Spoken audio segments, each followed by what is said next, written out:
Hello, I'm Mr. Red.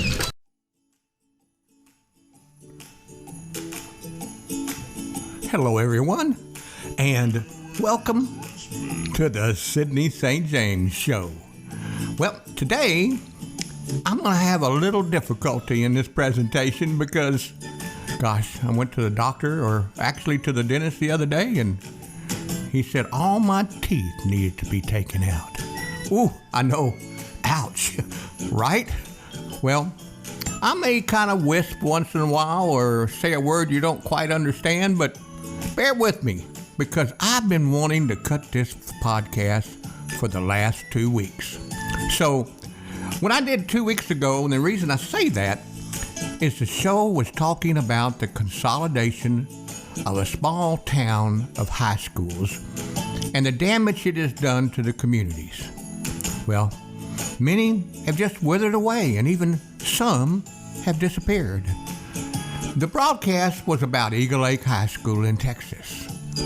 Well, my reviews came in, voicemail filled up after that broadcast, even from some listeners in Ireland and Germany. And by the way, for those listening from Ireland and Germany today, Eagle Lake, Texas is about 65 miles southwest of Houston, Texas, and the United States of America. Glad to have you with us today. You know, I was surprised by many of the comments. They said, "Sidney, you were just too kind." I thought, too kind? Well, maybe so on the broadcast about consolidation. But the most responses I got was to give another broadcast about the good old days, the fun days, the days attending Eagle Lake High School in the 1950s and the 1960s. Something upbeat, not so doggone dreary like everything around the world today. One of my listeners wrote and said, "Coming from a large city outside of the states where you're broadcasting from, I've always wondered if the small towns depicted in a show like Friday Night Lights. And the show was it really all that realistic?" That being said, there wasn't a whole lot to do. High school football was really big, and everyone sort of knowing each other, and church religion being important. Any truth to any of these stereotypes? Also, is it true, they ask, that most small towns are dying as people move to larger cities? Today, I will answer my listener's question, and I suppose if my mind was sharper and I could remember more, but for now, my dear friends, I offer you today the memories of growing up in a small town and attending what was once called a state-of-the-art architecture of Eagle Lake High School. Of course, that statement was made in 1926. So, without further ado, again, thanks for listening, and here we go. And again, I really thank you for dropping by.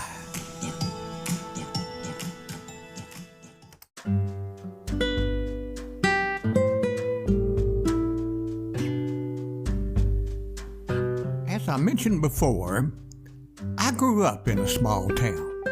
As a matter of fact, I grew up in this small town of Eagle Lake, Texas.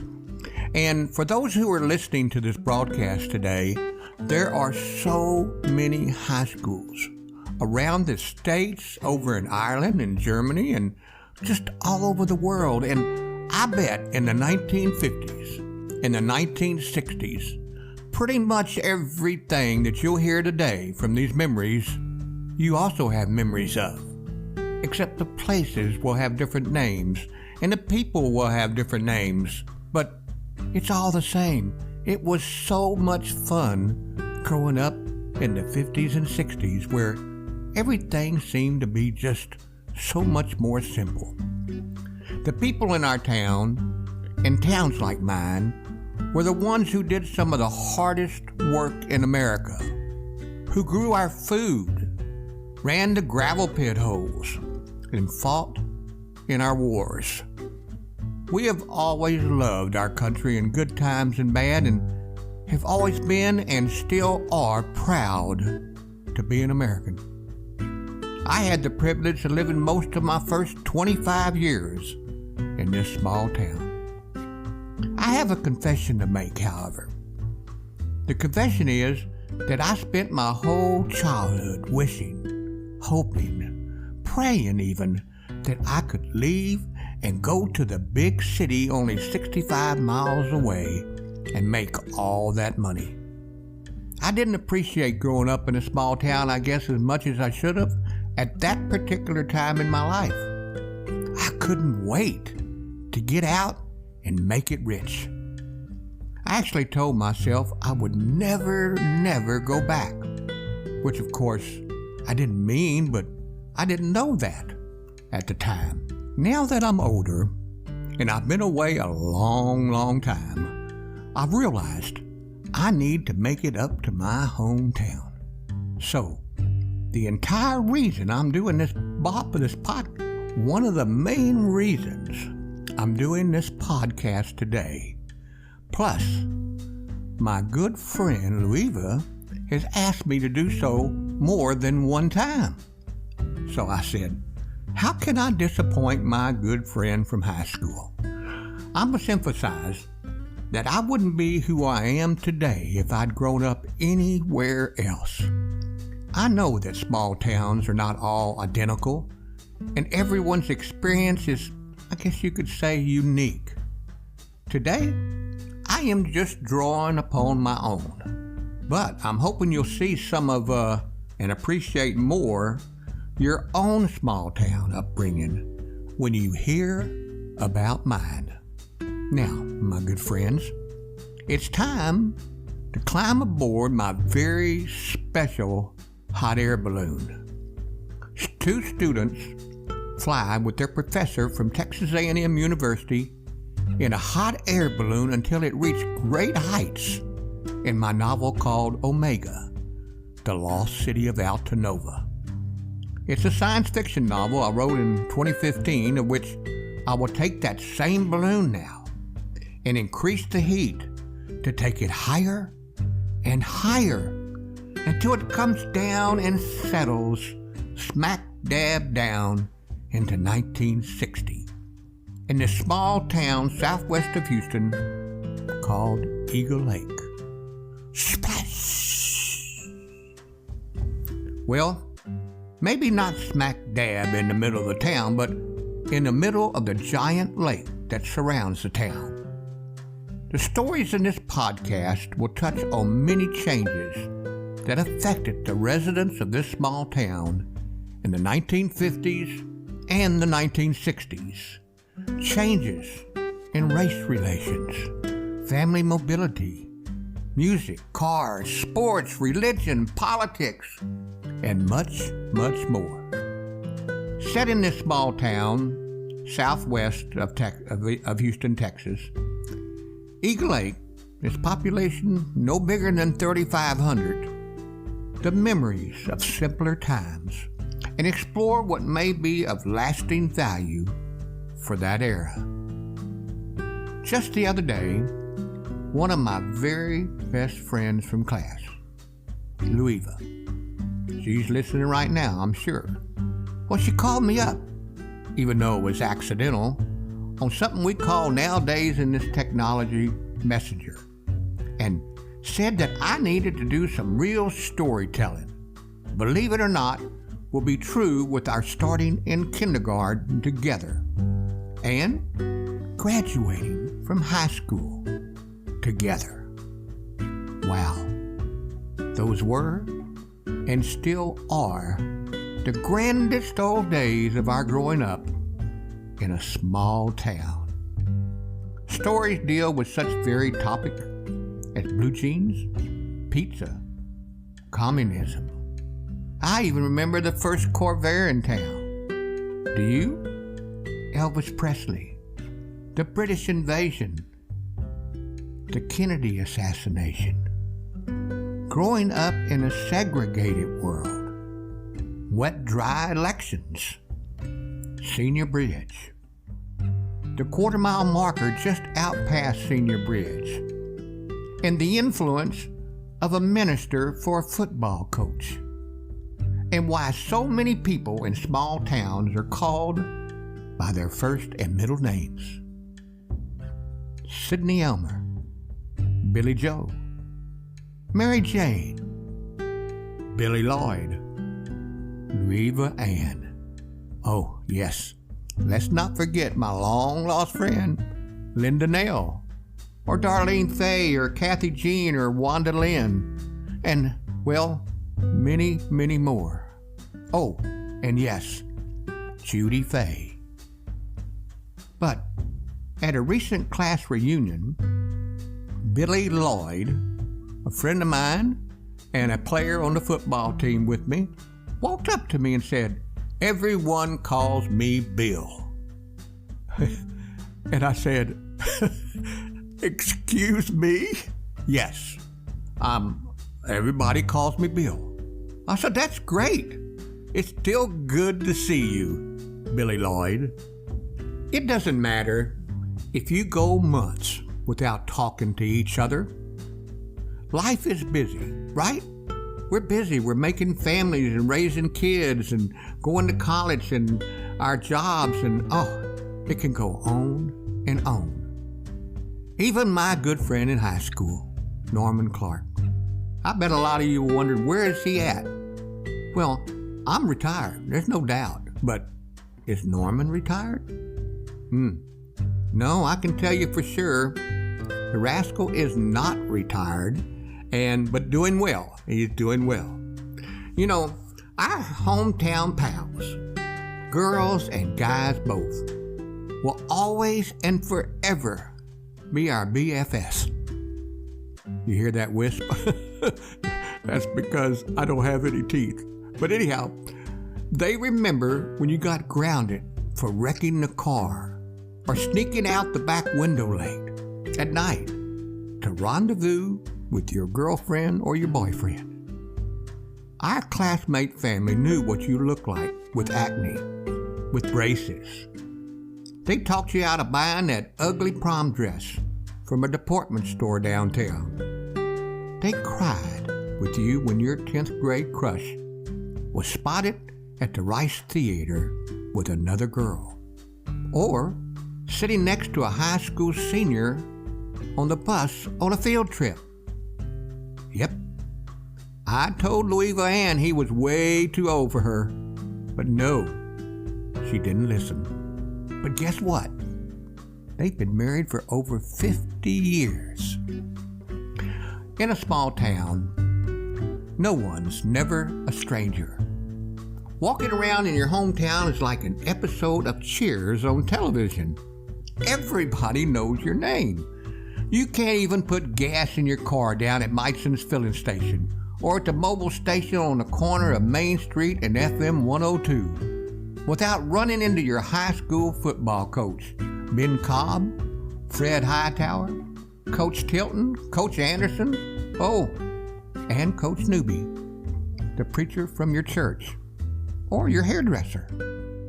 Unlike larger cities, where everyone is a number, when you grow up in a small town, everyone knows each other and looks out for each other every single day, just like I did for Louisa Ann in Mrs. Jones' English class our senior year. Eagle Lake, Texas in the 50s and 60s was actually a wonderful place to live. We liked our old small town traditions. Restaurants and stores were usually empty on Friday nights because everyone was at the high school football game. Local schools were closed the day before the homecoming football game because there was a huge parade downtown on Main Street.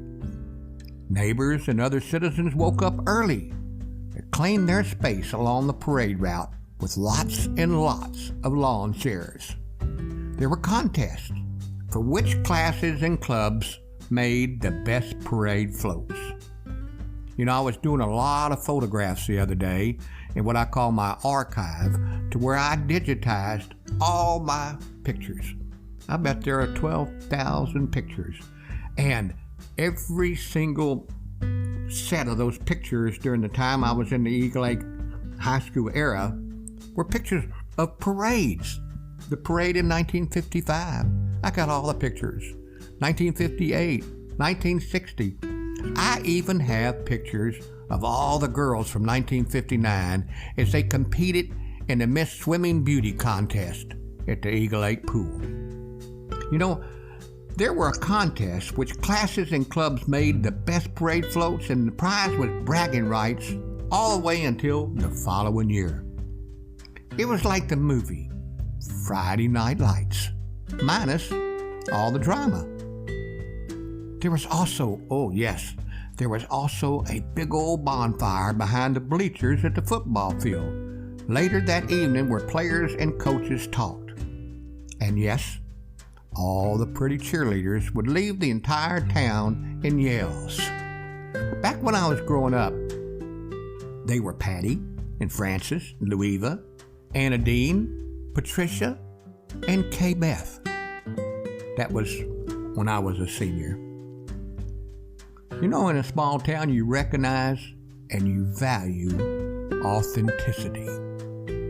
There was little pretense in my small town, and mostly everyone was on the same middle-class level, and nobody, from what I recall, was overly concerned about things like social climbing and money. Being from that background and having parents who instilled those things, you seek out and you recognize them in other people. You actually have the ability to smell another person's BS from a mile away. Yep, life is simple in a small town, or actually it was simple in a small town, as there aren't many options of what to do on evenings and on the weekends. You're left to your own creative devices. My friends' parents used to occupy themselves by playing games because activity options were so doggone limited in our small town.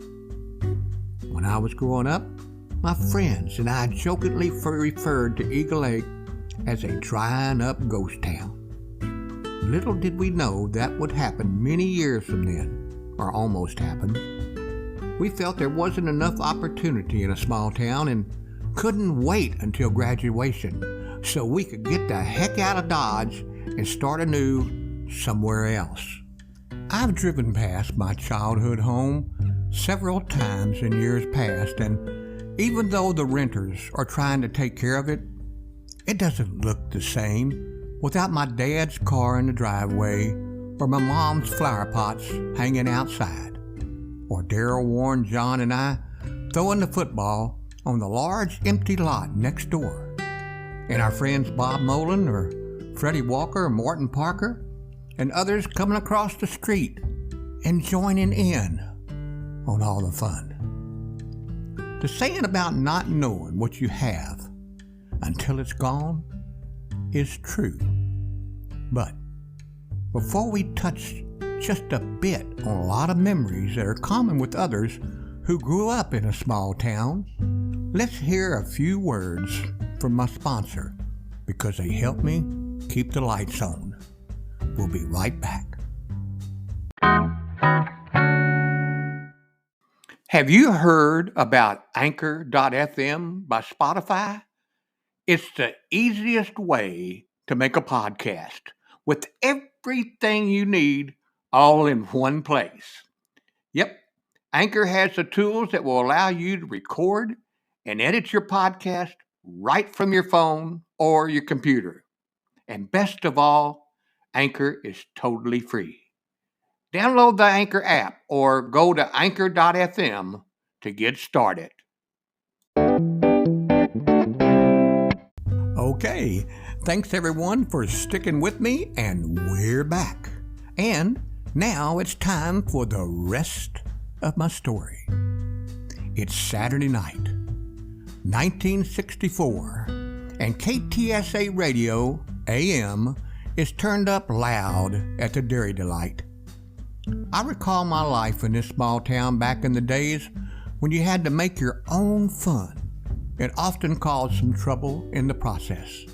It's not for everyone, but my friends Darlene, Louisa, and even Judy Openhouse and Francis seemed to love it, and none of us were likely to ever leave. We all wondered if the world was flat, because when folks did leave town, they never came back. It's like they simply just went and fell off the edge of the earth. It was pretty much a common trip made every Saturday night out to Sambo's to help kick the evening off. A small wooden building with a pool table and a jukebox, and it was snuggled deep in the woods somewhere between Eagle Lake and Garwood, Texas, near Matthews. It was here we could supply everyone their Saturday night beverages. Now, let's go to Friday nights, after the hometown football game, and on Saturday nights. Let's head over to the Eagle Lakes Community Center on Friday night. There was a 45 RPM record player up against the wall. We guys would get on one side of the wooden dance floor, and the chaperones were on the other side, along with all the girls. I still remember the rule. There was no going outside once you were in. Too much hanky-panky went on outside, including people were actually drinking beer, brought to town by someone out at Sambo's. I still remember Diane Morgan's aunt ran a tight ship. How many remember that? The number one hangout in Eagle Lake, the number one, and I think I'm talking for everybody, was a meeting place at the edge of town. It was called the Dairy Delight. The parking lot was gravel, and they made the greatest fish sandwich and vanilla milkshake combo for only 50 cents. But that was important at the noon hour when school let out for an hour.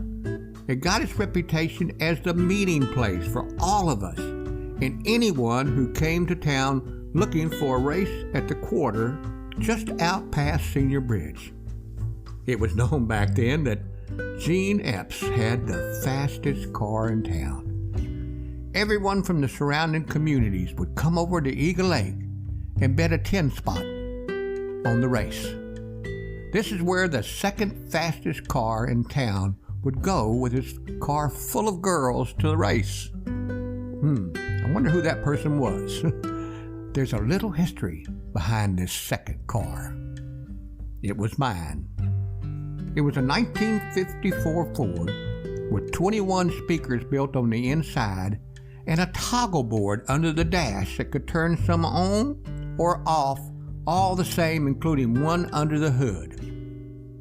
It was my brother's car until he ran it without oil one time and it stopped. And we all thought it stopped for good. But nope. Dad gave my brother another car to drive and, well, I got this one. Except it didn't work.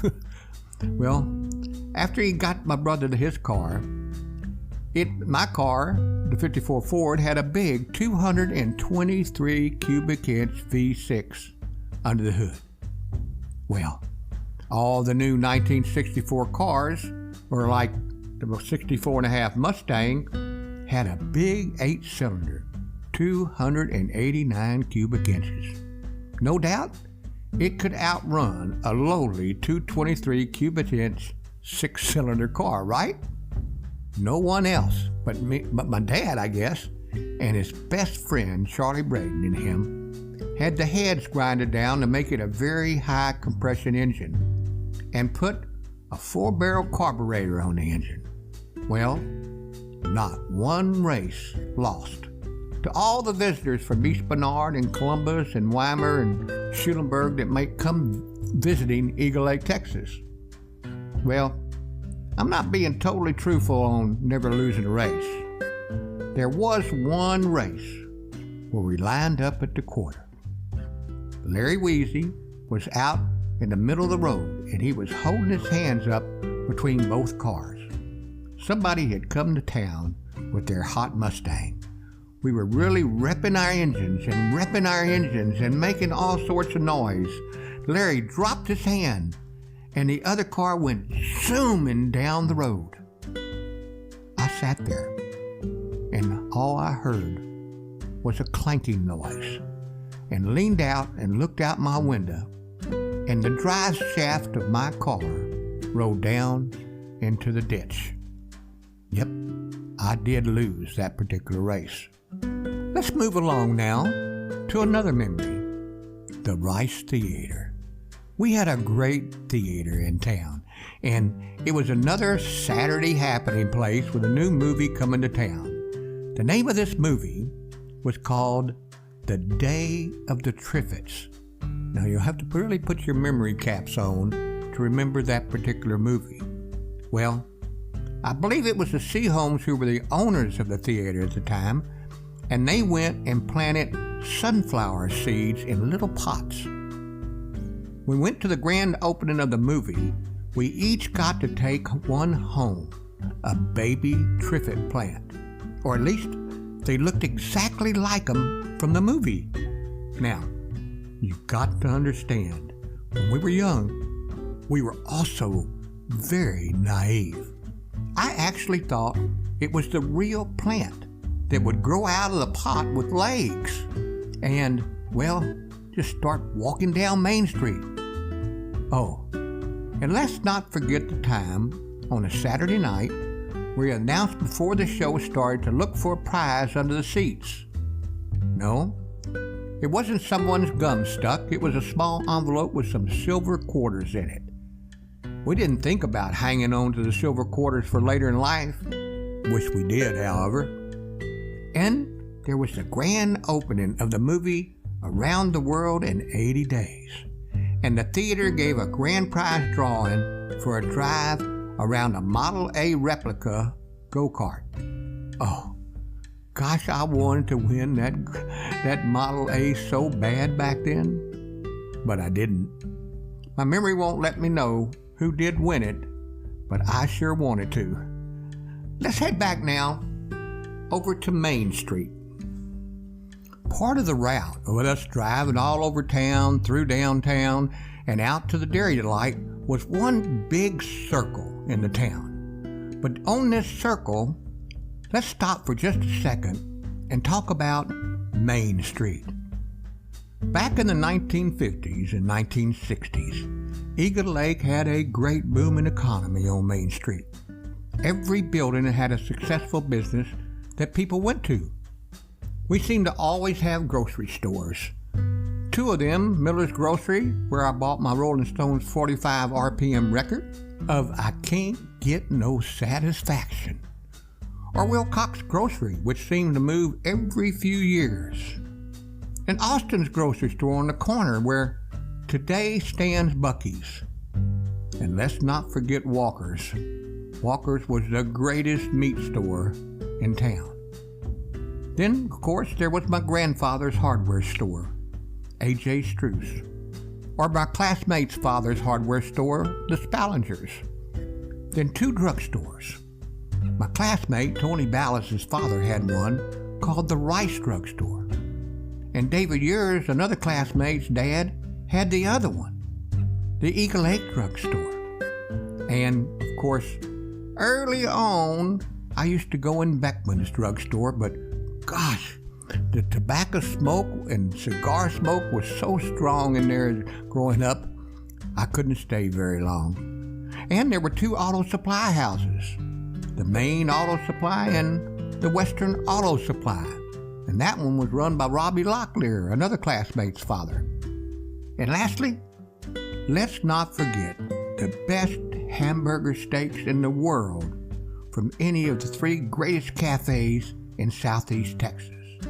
Ebb's Cafe, which also had the greatest fried chicken, Mark's Cafe, and Campbell's Cafe out on Alternate 90 on the way to Altair. And lastly, and I haven't spoke of them yet, there's one more store which was a must stop when we were growing up, if it was to buy us a top because we want to play tops, or if it was to buy marbles because we wanted to play marbles, or comic books. If you were a teenager during this time, you stopped here. It was Albert's Variety Store. As I was preparing this podcast for production, I looked up on my shelf, and there it was, the grand award for the model car building contest. How many remember this was the place to go and buy your new 1962 Corvette, put it together and paint it, and compete with your friends all around Eagle Lake? He also sold, of course, the comic books about Superman and Batman, and others of which I held for years in a box in storage. Okay, now, here's one that maybe everybody's kept a secret of all their life, but we all got in a little trouble every once in a while. Well, maybe not all of us, because Kathy Scott, well, her dad was a principal, but that's another thing. I want to talk about being good and or getting in trouble. All my friends would watch as a name would get called to go to the principal's office. I must add here that you would never hear Kathy's name called. That's right, because of course her dad was a principal. At the time in the 1950s and 1960s, that was Victor Scott. My dad called him Vic and introduced him to the hopper hole where was some great bass fishing, which was on the outskirts of town in the mid-50s. I tried to be careful since he and my dad were best of friends and the remainder of their lives, but for some reason, it didn't always work out that way. Let's also talk about Kathy Scott.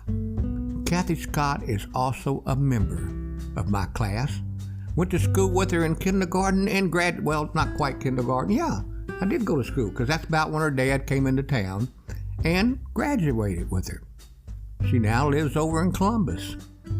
We were both between a rock and a hard place. Her dad was the principal. My dad was best friends with the principal. Oh my goodness. We were just always fit to be tied, but I don't remember Kathy ever getting in trouble. She had to be good, even though we'll never tell some of our memories together because she wouldn't dare get called into her own father's principal's office. Or take me. I got my driver's license. I had just pulled back into Eagle Lake, and it was midnight. I had my foot on the brake and talking a while with my girlfriend. We were talking, well, maybe a little more than a while. But there were no cars at midnight anywhere. Just blackbirds chasing all the crickets that invade town at night. That's when I saw a red and blue light flickering. The night watchman gave me a $25 ticket. I know you're not going to believe it, but he did. For what? Obstruction of traffic. Now, come on. I went to the mayor of the town and said, "Dad, do I have to pay this crazy ticket?" He didn't hesitate one bit and said, "Yes, you do, son." Oh, it didn't stop there either. Another time, my music was too loud, and I got a ticket for disturbing the peace. And then I got another ticket for burning rubber in front of the high school. I was spending my small weekly paycheck faster than I was making it. When I went to my dad, he would just smile and say, "Pay the ticket, son." Another occasion where I got in a little trouble was in my English teacher's class. All my buddies and from the football team, and trust me, we were all a tight-knit family on that football team, were in the back chairs of the classroom. All the girls were up front. Then everything began to happen while our teacher, Mrs. Jones, was writing on the chalkboard. A student who none of us football players liked was wadding up paper and hitting Louisa in the back of the head. Louisa turned around and said, "Leave me alone, Pie." That was his name. I watched this, and after 3 times of hitting Louisa and laughing about it, and after I cautioned him about it 1 time too many, I got up, I walked over, and I knocked him out of his chair. I don't know what came over me, other than nobody's going to hurt my friend. Terry Landry and Tony Contreras and Russell Konishak and David Willis, what did they do? They were sitting right beside me. They jumped up and started pushing their chairs and desks across the room and shouting. Mrs. Jones quickly turned around, and there was paper all over the room, and the desks were all scattered. And she said, "What in the world is going on here?" We all thought we were out of the doghouse when Terry Landry shouted, "Rat! Rat! It ran into the closet, Mrs. Jones." Well, that made a little sense, except Pie and I were on the floor, and Mrs. Jones escorted us both down to the principal's office. Pie got a verbal scolding, but me, being the vice president of the student council and a captain on the football team, I was invited by Coach Newby, who had borrowed Victor Scott's long wooden paddle. Yep, I got a bit more than a verbal scolding, just like any other athlete in school that messes up. Oh, speaking of my buddies on the football team, I had 2 Spanish buddies on the football team, really close, and one of them I do stay in touch with to this very day. One is Rudy Luna, and one is Tony Contreras. Well, this is another time I came so close to going to the principal's office. I was in Spanish class. On each side of me were my 2 football buddies. Obviously, both of their last names were Spanish, right? Well, the teacher was new. Her name was Mrs. Alvarar, and could easily rival the looks of Coach Norris's wife, Becky Norris, back then. I was in love again. She asked the class if anyone knew how to say pancakes in Spanish. I quickly leaned over to Rudy, and another fellow on the football team, of course, and asked, "How do you say that? How do you say that, Rudy?" He spoke, of course, fluent Spanish and easily got an A in the class and said, "Titas." I rose my hand, and that beautiful Spanish teacher smiled at me and said, "Yes, Sidney." I quickly shouted, "Titas." All of my Spanish teammates roared in the class with laughter. My other 2 teammates, Danny Boschek was one of them, Terry Landry and Davis Waddell, had no idea why everybody was laughing. Neither did I. Oh, my Lord. Her eyes, the teacher's eyes, got big, and she motioned me to the hallway. She began, without saying anything, to escort me down to Mr. Scott's office. Suddenly, she stopped and asked me if I was trying to be funny. I told her, "No, ma'am."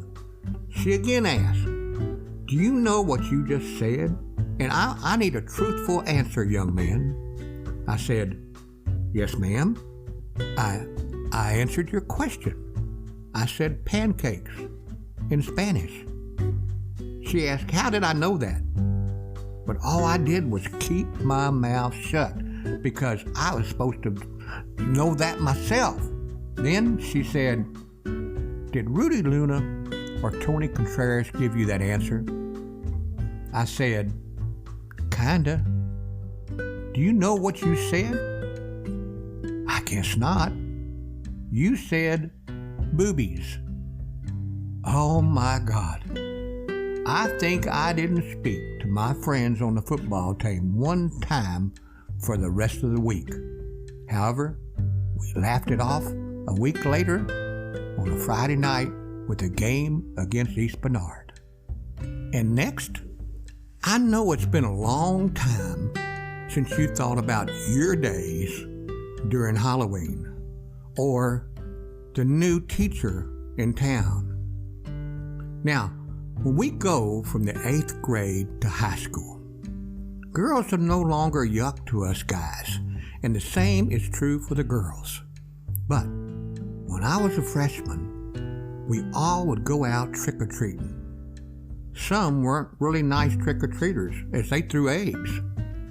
We would paper the teachers' houses. Not me though. I would always stand back and watch. And some would mean, and some even threw eggs. Some of us football players went by to Coach Norris's house. He was new in town, but it wasn't to ask for candy. We all wanted to see his wife. He was a new coach, and his wife had to be the most beautiful woman we had ever seen. And she's pretty young, too. All that we really did that night was quite calm. But while we were being good, the seniors now, in this time, and I can't mention names to protect the innocent, made the trick and treat up to the Eagle Lake High School. They went out on the rice farms of the farmers that surrounded Eagle Lake in the area and got their farm implements. How many remember that? And their tractors, and their whatnot, and their spring tools. And they parked them all over the front grounds of the school. And they surrounded the 2 flagpoles. But that was nothing. Where they got in big trouble was preventing the Texas and U.S. flag from being raised the next morning. They hoisted up an outhouse to the very top of the flagpoles. They then tied the rope up high, and while all this was using tractor grease and greasing down the flagpoles. You couldn't climb up to get the outhouses down. I can tell you they didn't pay any fines or go to jail. They got something a little worse back then. You had to know him. Head football coach Bill Tilton. Life would be a living hell for them on the practice field for the remainder of the season. I did a show last week or week before that was called A Blast from the Past. I honestly believe that music during this era makes up our very being and stays with us our entire life. Let me give you an example.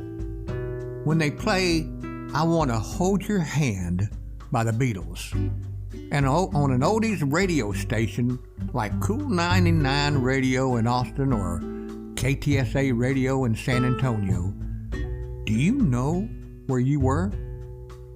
Can you sing the lyrics? Of course you can. What about if we back up the clock 7 years? Elvis is singing Hound Dog. Can you sing the lyrics of that song? Or, let's back up even more. When Patti Page was singing Allegheny Moon on the jukebox at Epps Cafe on the Drag. If you can call out Main Street the Drag. Well, I already know your answer. If you're from the 50s or 60s and grew up then, and even if you're from the 70s, you can probably sing all the songs of CCR played, or listening to the LP by Charlie Pride singing The Easy Part's Over Now. We had such a great thing going for us back then. If you were from Eagle Lake High School and growing up in the 1930s and 1940s, you took your girlfriend to Cat Spring to the dance on Saturday night. If you're like most of us in this broadcast, you and your date, you went to Swiss Alps in Schulenburg, or Riverside Hall in East Bernard to hear B.J. Thomas or Roy Head, or you went to Nobila outside Weimar to hear Ernest Tubb or the Traits, or you went to Cassetti Hall outside of Belleville to listen to the Playboys of Edinburgh, or even way over in Hilgy or Tayton outside of El Campo and Louise, where my lifelong friend Billy Ray Orsack played on the opposite side of the football alongside Butch Brazina for Louise. Music in those dance halls were fun back then, especially the intermissions. They never did last long enough, though.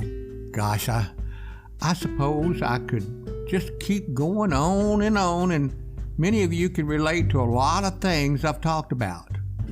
I'm getting close to closing now, and would like to say that in a small town, we all start out together in kindergarten. We all grow up together and probably spend more time with each other than we do our own brothers and sisters. This doesn't end for 12 more years. We all then go off to college and begin our families, and like yesterday, my phone rings, or actually, it was Messenger for FaceTime on my phone. And I was backed up from the phone, and I looked and I blinked my eyes, and it was no other than Louisa Ann Colaffel Clark, my little sister, who I haven't seen for so many, many years. I bet we talked for 2 hours and could have kept talking for another 2. Some of the other people in my kindergarten class that was my family back then were Mary Ann and Terry Causey and Wanda and Sandra Goetz and Jennifer and Jeanette Franca, the first girl I held hands with in the 4th grade.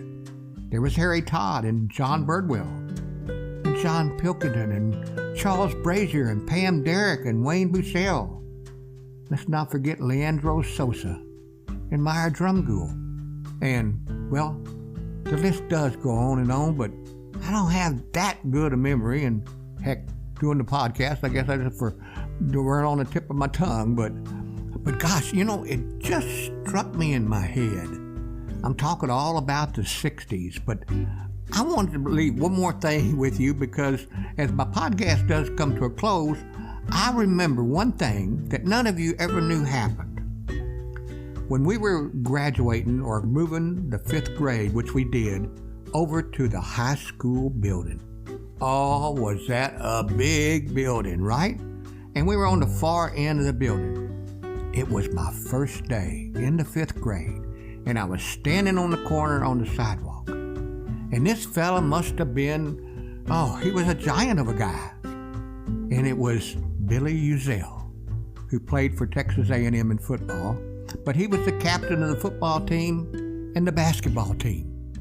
Now, I'm sure if Billy's listening to this, he'd probably say, I don't remember that, because it was so little in his life of memories, but it was big in my life. He picked me up, and he lifted me and put me up on his shoulders, and him and his football players all laughed and talked and walked around, and he was going whoop whoop with me up on top of his shoulders. He thought it was funny. I didn't realize till later he did it because he liked me, but anyhow, I started crying, and he put me down, and I ran inside and talked to the principal. The principal called Billy inside and fussed at him for teasing a little boy from the 5th grade. And it's amazing what things stick in your head to the last day of your life, but I knew Billy. I knew Billy real well. Of course, his baby brother, who was a freshman when I was a senior, who thought he could take on the senior class on the football field, but that's another story and another time. That was little Ernie Uzel. Okay, I want to keep on, because some of these things are interesting. Let me mention one thing that I didn't mention in my previous podcast, and that is Eagle Lake High School had something called the Rice Basketball Tourney. It was the biggest basketball tournament on the Gulf Coast, and people from all around would come to it. High schools from Patterson, Tidehaven, Charlotte, Crescent. Oh gosh, they came from all around, Crosby, Texas, and it was a big tournament everybody looked to. Yes, and from Sour Lake. Before Kathy's father became the principal at Eagle Lake High School, he was the coach of the women's basketball team, which the girls usually placed first place, led by their team captains back then of Sandy Thomas and Judy Johnson, or the boys' team, which were coached by Ben Cobb. I still remember also watching my father, Elmer Struce, along with Clyde Brown and Sonny Spaniel, refereeing the games. Although I remember the girls best because I was 10 years old and they were like, wow, really pretty, I remember most is going to the Dr. Pepper bottling plant out on 102 when they were in town. I had two good friends that lived out there. They were Dale and Alan Campbell, and their parents owned the plant. Why, however you might ask, do I remember that? Well, my memories of the rice tourney that came to the forefront was, and get this, I don't think they do this much anymore, but was never going and getting a cold Dr. Pepper. That's right. I went up and got a hot Dr. Pepper with a slice of lemon in it. Oh, and let's not forget those chili pies. Now, that was a great soda pop back then. Well, I got with my sponsor, and my sponsor has waved the okay that with these memories still flowing that I can keep talking. So, let me talk about an interesting and wonderful story that had a great impact on all high schools in the nation. It was the integration in '67. I had the honor in that particular year of playing football with two people who became my very best friends in 1967. Josh Ashton and Harold Williams, who both went on to play in the NFL. I also had the privilege to have known Daisy Amos, who is Daisy Steiner now, who was a great teammate on the girls' basketball team and any other sport the girls participated in back then. But the real story is this, and a lot of you probably won't believe it. I became, one year, not too long ago, well, probably 20 years ago, I became the Director of Information Technology for the Texas Department of Housing and Community Affairs in Austin, Texas. Something there happened, very unusual. On a Wednesday, I was on a small Texas flight of TDHCA employees, including our executive director of the agency. We were visiting on the plane as our plane was headed to Hidalgo, Texas. She said she was so excited because over the weekend she was going to her high school reunion. I told her that was funny because I was going to mine too. No sooner did I say that, we both clicked and a complete blank went across our faces. Her name was Daisy Steiner, and she nor I ever clicked on each other's name. Lo and behold, Daisy Amos was the executive director. Small world, isn't it? Now, while we're talking about the Friday Night Lights, two of the greatest gridiron classics on Friday nights. One happened in '67. I was a pulling guard, and my best friend, Russell Konishak, was a running back. His number was 20. Tony Contreras' number was 60. And Terry Landry's number was 55. And, well, I could name all the numbers of all my buddies back then. I don't know why, but I can. Anyhow, I pulled down the line, and the linebacker from defense came shooting through, and I knocked him completely down. Russell zoomed past me. Everyone in the stands rose to their feet, and the cheerleaders rushed over to the edge of the track and watched Russell as he was running 80 yards for the winning touchdown of the game.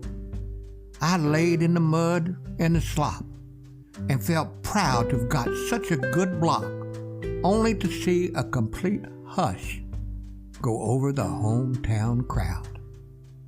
Every game Russell would do this. You had to be there to know the impact of the moment. He would grab the back of his calves, and he fell down on that run in open field. So much for the winning touchdown.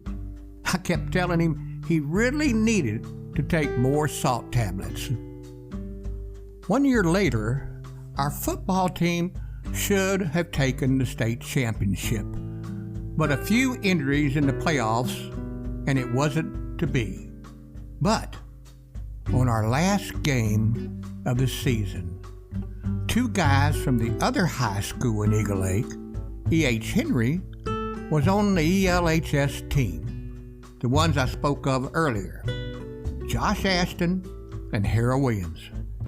While on the sideline, Harold, who was about 8 or 10 inches taller than me and much more built than I would ever be, kept asking, Sidney, I want to play quarterback for one play. I laughed and I told him he can't do that. I finally said, after he kept bothering me, to go up to the coach and ask him. All he can do is say no, Harold. Well, Harold did. And the coach said yes. So Josh Ashton, Harold Williams, and myself trotted back out on the field. It was one big comedy. Harold went back. Josh went the wrong way. And Harold kept playing keep away from the defense and running and turning and running and turning. I finally stopped blocking because I was laughing so hard. And then I looked up and Harold was running down the sideline for a touchdown. I'll never forget that play in the memory archives, nor the friendships I built with these guys from the other side of town from the E.H. Henry High School. Josh is no longer with us, but after he graduated that year, he went on to the University of Tulsa and then graduated and played running back for the New England Patriots for 4 years. I believe that Harold went on and played for the Philadelphia Eagles. Oh, and for all the guys listening, how about those letter jackets? We won for lettering in football. All leather with a big orange E. Most of us only got to wear it as long as it took to get from the gym after our reward, and it handing it over to our girlfriends who wore it as long as we were boyfriend and girlfriend. There was a yell that all the classmates shouted. In 1932, yep, we're going all the way back now to 1932, if you went to high school at Eagle Lake. And it was, I'm from Eagle Lake, and I couldn't be prouder. And if you cannot hear me, I'll holler a little louder. Now this is what I'm talking about when I talk about Friday Night Lights. There was one fella that will go down into all history for our little Eagle Lake High School and the Eagle Lake Eagles, and his name was Bill Wallace. Bill was one of the greatest stay-in-there, go-both-way stars of the two-wave era. In a small town, players had to play both ways, especially if they were athletically inclined to do so. Modern fans can't possibly imagine the incredible talents of our own Bill Wallace. Now here's an interesting story, and one that goes down in history in both the universities of Texas and of Rice University. The University of Texas was on another track to win another conference championship. But on that one Saturday afternoon, the Longhorns overlooked the greatest football star ever in our little high school. On the track, William Wallace was an acclaimed sprinter and a hurdler, and on the gridiron, an elusive ball carrier, an accurate passer, a precision punter, and yes, a talented safety. It was in 1934, the fall Texas game, without once demonstrating his famous high knee, broken field tornado technique, he showed how well he deserved the highest honors as the most valuable player of the conference for the season. 3 separate times during that game, he placed a punt dead down right near the goal line, and one was from 70 yards out. Twice, he punted out of bounds inside the 10-yard line. And during that game, time after time, he circled to the left, drawing the Texas secondary out of position. Then, with less than 3 minutes left in that game, Texas in the lead, he circled again to the far left. But instead of taking off towards the goal line, he faded and threw a long left-handed pass, that's right, left-handed, far across the field to Ray Smith. And with no opposition in sight, Ray grabbed that pass and continued across the goal line, putting Rice ahead for the first time in the game. After an interception after the kickoff, Rice scored again as the game ended, but Wallace wasn't through yet. A fan tried to make off with the game ball. Wallace flew after him, blocked by at least 20 or 30 fans. Bill sent them sprawling and returning to the field with the victory pigskin. I wonder where that pigskin is today. Wallace was also Rice's first football player to be voted Team All-America. He played at Rice in 32, 33, 34, and 35. Whoa, have I been talking that long? Well, I better get out of here because my sponsor is going to cut me off in a little less than 3 minutes.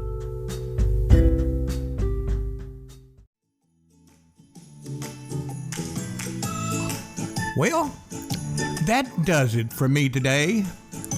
I would like to end by saying we talked about so many memories of growing up in a small town and attending Eagle Lake High School today. But there's one memory of growing up in the 40s, 50s, and 60s, and that is Eagle Lake, Texas, had both Friday Night Lights, where we started this broadcast, and today we're going to end it with Saturday Night Lights. That's right, where Eagle Lake High School had a great football team who played every Friday night. The other high school in Eagle Lake was called E.H. Henry, the all-black high school that would play on Saturday nights. And play they did. They had 4 more championships, and they brought back to the small community, and oh, wow, did they know how to put on a halftime show. We would go up and watch those shows as much as the football playing, really. I totally remember in my 1954 Ford, Louisa and Francis riding with me, and when they're the cheerleaders for our team on Friday nights, talked me into going and watching the cheerleaders and the band put on their halftime show. Oh, I still remember that. It was something totally unlike the halftime show we had on Friday nights. It was one that still sticks in those memories in the back of my archives. Okay, well, as you notice, I keep coming to a close and then keeping going, and I guess I could ramble more and more, but I've exceeded my time today. Be sure to share this podcast with your friends and family and whoever you think might like it. And click on that follow button right up at the top of your broadcast, and I'll alert you in the future of more of my shows, which are right around the corner. Until later, to all my friends over the pond and right here at home, see you later, alligator.